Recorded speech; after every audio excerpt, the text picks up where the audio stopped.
It says SSH is open. Yeah. I don't know. It's a router. It's the router. So we found a little bit of information about the network. We found that there's a Windows machine that's running RDP and Samba, and then also a mail server and a web server. The cool thing about Windows is it's sliced cheese. It is Swiss cheese, actually, moldy Swiss cheese. It is full of holes.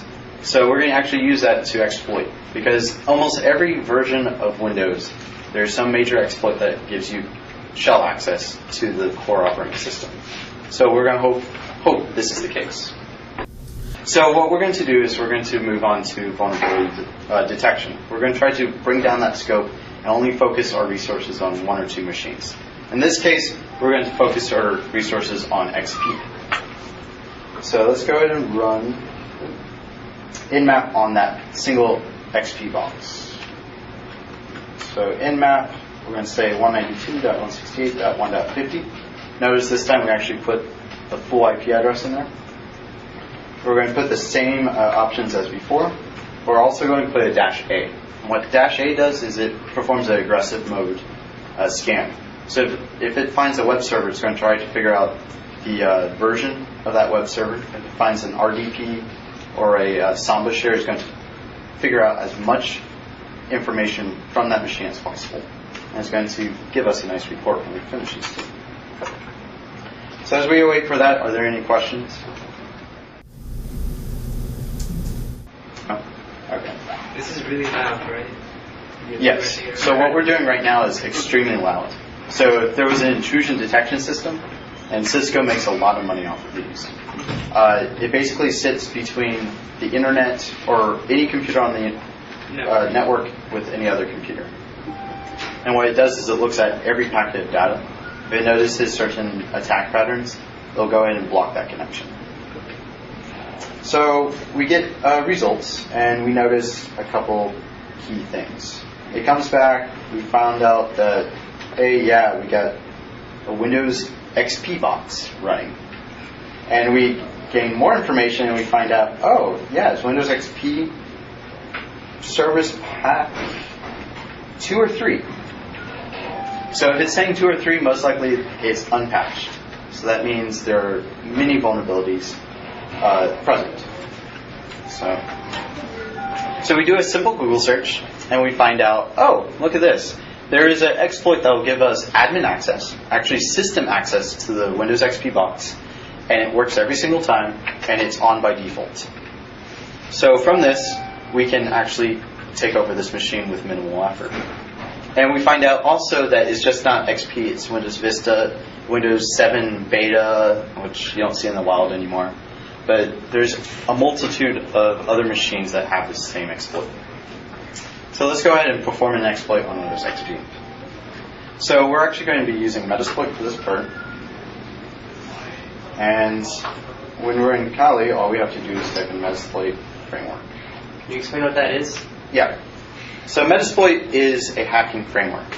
So not only is it meant for attacking, it's also for managing sessions, it's for managing connections, and it provides a easy API to write your own exploits. So for instance, let's say you have an FTP vulnerability you discovered and you want to write an exploit. When you're writing it in Metasploit, you don't have to worry about how the protocol works. All you have to worry about is how you break the protocol to actually break the server. So here we're going to see a very simple demonstration of Metasploit. So what we're going to do is we're going to load up that specific exploit we found up on the internet, and we're going to set a couple options. So let me get through some theory first. So currently we're in hacklab.utcomsoc.org. And what we're going to do is we're going to tell Metasploit, hey, we want to attack our Windows XP box. And once we perform that attack, what can we do? We can actually execute our own code. So what we're going to do is we're going to send a payload called metinterpreter, and I'll explain that here in a sec, to call back to our attack computer and give us functionality, to give us actual access to this machine. And then from there we have a shell, and we can do whatever we want to it. So let's actually go and perform this attack. Uh-oh. So let me get back to my RDP. So if we run, so we're going to first load up the module. So that command is use and then the module name. So we're going to be using an exploit, which is Windows based, which is a SMB attack. And if we do tab complete, we see all the different exploits that are SMB attacks on Windows. And if we just want to see Windows, there are 821 attacks on Windows currently in Metasploit. So if you use Windows, be very prepared. So we're just going to look at SMB. But Richard, Microsoft updates so frequently. Doesn't that make it more secure? In theory, yes. But In reality, in reality, developers write crappy code. Microsoft kind of has the security design program that it's up to the consumer to keep their system secure. So it's not. So what you good. mean to say is that even Windows Update is easily exploited if they're on the same network as you. Yes. So there was an exploit for Windows XP where you could trick Windows Update to updating with a virus rather than an official package. That was since fixed in XP and fixed for Vista and 7, but whatever. Was that certificate based? I don't know exactly how they did their signing, but the update mechanism in XP used to be web-based. So you trick them to going to a Windows XP clone. So it's a phishing. So it's a phishing, but through ARP spoofing and whatnot, you can kind of mitigate that to happen.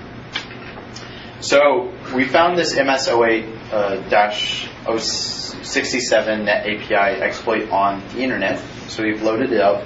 And let's see what it gives us. So show options will pop up all the options required for this module.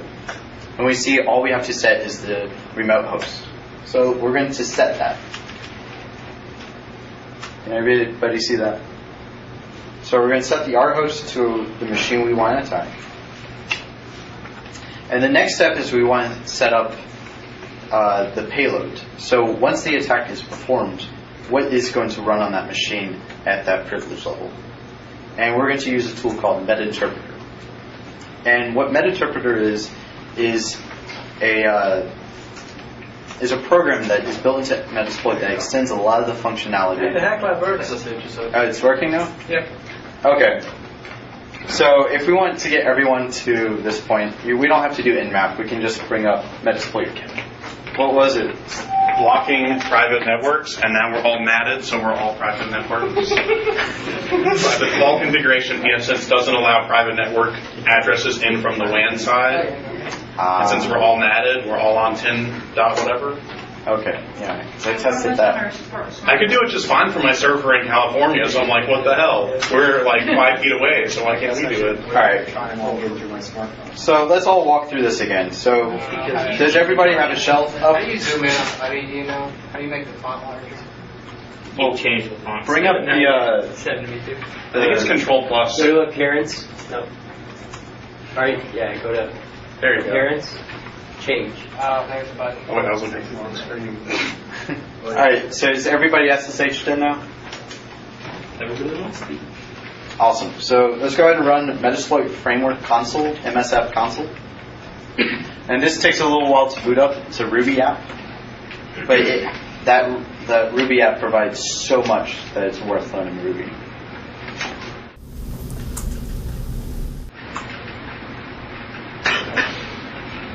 Yeah. Complete friends in the triangle. What's the password? UT code. Yeah, everyone loading Metasploit at the same time. 7-3. This is going to be hilarious. It worked last time. I mean, How many people load? Yeah, we've got like, what, 10 people connected now? Yeah. Oh well. At least I can go through theory as I wait for that. So basically we're going to set the R host. We're going to set the R host to the remote machine. Next step is we're going to load up the payload, which is MetaInterpreter. What MetaInterpreter is... What? You're doing this? Fine. All right. Interpreter. Interpreter. So what Interpreter is a tool that when we execute this code on that machine, it'll call back to us. It allows for whatever transport layer. We're going to be using TCP in this case. And then also, it gives us a standard access mechanism to any box. So we can use Metinterpreter on Linux, we can use it on Mac, we can use it on Solaris, we can use it on any operating system, and we don't have to worry about the underlying operating system. We can just hack. So we're going to set the L host to our machine, which is the attack machine. And then this one, everyone has to choose a different port, or it will not work. Choose a different port. So everyone needs to set the L port to something completely different. Just pull out the L ports and write it. I think Yeah, there's enough. You There's can choose enough. anything between 1024 and 65535. yeah. So anything from 0 to 65,000. The powers of two, please.